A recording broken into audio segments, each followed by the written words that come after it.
वो आगे बता देते हैं। कुछ अहम बातें हैं वो मैं दोहरा देता हूँ, उसके बाद में ब्रेक पढ़ने के बाद में सारे कि नमाज कैसे पढ़नी, उसका मसले क्या है वगैरह वगैरह वो बयान करेंगे अपने। सबसे पहला आया भाई, रमज़ान में लड़ाई ना करे। लड़ाई क्या होती है? कोई इंसान फेटम फाट नहीं लड़ता, कोई तलवारें नहीं निकालता। मुंह से, क्या सी, मुंह से, ज़ुबान से लड़ना, आंखें दिखाना। और किसी की ताकत नहीं होती है कि रोज़े में लड़ ले, वे कमज़ोर होते हैं ना, रोज़ा रखेला होता है तो उसको क्या धमकी देते हैं? रोज़े बाद मिलियो, क्या बोलते हैं? रोज़े बाद मिलियो, दिखाता हूँ या दिखाती हूँ। ये शैतान का काम है। किसका काम है? तो शैतान हमारे अंदर बीज डाल के गया। लड़ाई का क्या डाल के गया है? बीज। शैतान तो चला गया ना, रमज़ान में कैद हो गया, लेकिन ये बीज डाल के गया है। तो ये बीज को हम क्या करते हैं?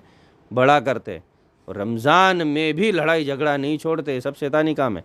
तो जो इंसान रमज़ान में लड़ाई झगड़ा करेगा, अल्लाह राज़ी होने वाला नहीं है।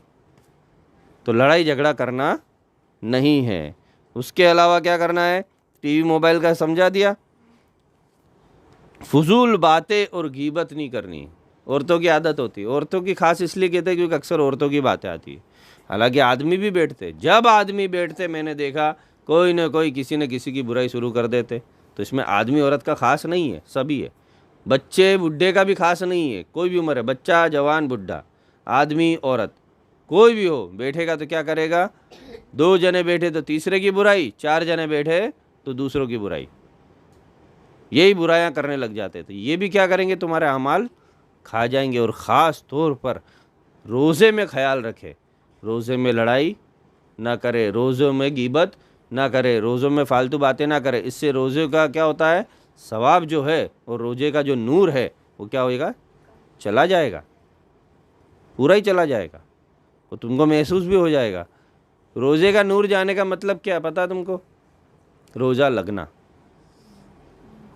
सवाब तो चला गया। उसके बाद तुम्हारे पास जो अल्लाह की मदद थी कि तुमको भूख प्यास ना लगे, वो चली जाएगी। तो तुम तड़पने लग जाओगे, फिर तुमको भूख प्यास लगने लग जाएगी। इससे तुमको पता चल जाएगा कि तुमने क्या करा, उसके वजह से अब तुम्हारे को क्या लग रहा है?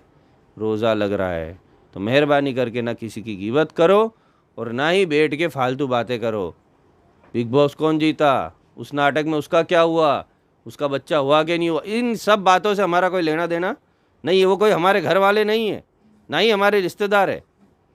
समझ में आ रही है? किसी की कोई बातें ही मत करो। ज़्यादा देर क्या रहो, चुप रहो। और मुंह खोलो तो क्या निकालो? अच्छी बात कहो या फिर अल्लाह का जिक्र करो। मुश्किल है, बहुत मुश्किल होती है लोगों के लिए जो फालतू बातें करते रहे, चपड़ चपड़ जो मन में आया बस बकते रहते।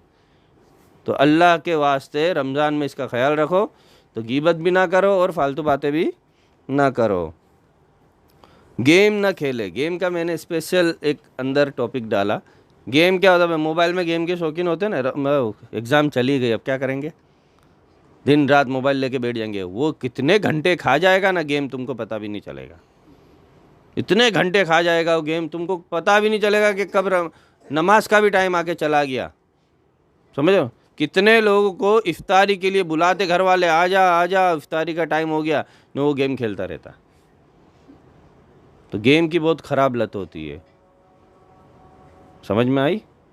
इसी तरह लोग खेलने निकल जाते। अब रोज़े के बाद जब खोल ले, अब तुम खेलो, आंदा नहीं, कोई पीछे बैठ खेलेगा, है ना, कोई क्रिकेट खेलेगा, कोई भागम दौड़ी। कब?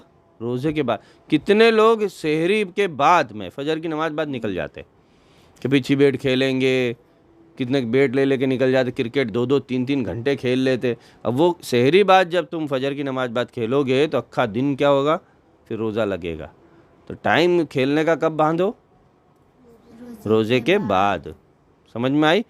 और टाइम बांधो उसका क्या? आधी घंटा तो आधी घंटा अलार्म लगा के, 1 घंटा तो 1 घंटा अलार्म लगा के, उससे ज़्यादा नहीं। फिर आई नफ्स की तरबियत। नफ्स क्या होता है भाई? ये नफ्स क्या होता है? मन। अब नफ्स तो नहीं जानते तुम, लेकिन मन को तो जानते हो ना। मेरा मन नहीं मानता, क्या कहते हैं डायलॉग?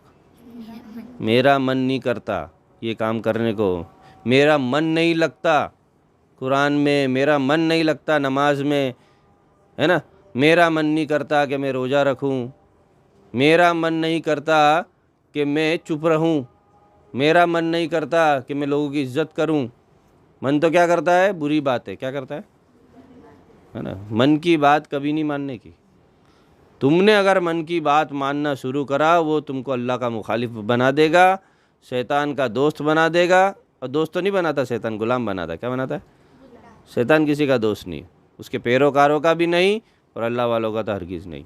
तो शैतान उसका गुलाम बना लेगा, और क्या करेगा? वो तुमको जैसे चाहेगा नचाएगा और छल्ले जहन्नम में ले जाएगा।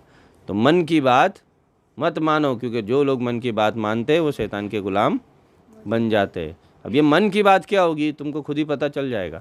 जहाँ ही तुम अच्छा काम करने जाओगे तो मन नहीं करेगा तब अच्छा काम करने का। लोगों को अच्छी बात बुलाएंगे, लोग अपने को गालियाँ देंगे, अनशन बातें सुनाएंगे, तो मन क्या करेगा? इससे अच्छा तो किसी को बोलने का ही नहीं। ये मन है। अल्लाह क्या कहता? कोई बुराई गालियाँ सुनाए, कोई हमको मारे, कि हमको तरह तरह के इल्ज़ाम डाले, तो भी क्या करो? जब भी कहो अच्छी बात कहो। क्या कहो? जो लड़ाई झगड़ा करा उससे दूर हो जाओ, लेकिन दूसरों को कहो। जो नहीं मानता उसको छोड़ दो, उसके पीछे मत पड़ो, दूसरों को बताओ। बहुत सारे लोग हैं दुनिया में, समझ में आ रही? तो मन की बात न मानो। मन बोले कि इफ्तार में ही अंडसंड खा लूँ तो मत खाओ। मन बोले कि रोज़े में खेलने निकल जाऊँ, मत खेलो। मन बोले कि शहरी में उठा लेकिन तहज्जुद की नमाज ना पढ़ूँ, नहीं पढ़ो। समझ में आई? तो मन को जो इंसान मारेगा वो ही अल्लाह के करीब आ पाएगा। जो अपनी ख्वाहिशात पे अमल करता वो अल्लाह वाला नहीं होता। उसके बाद में आया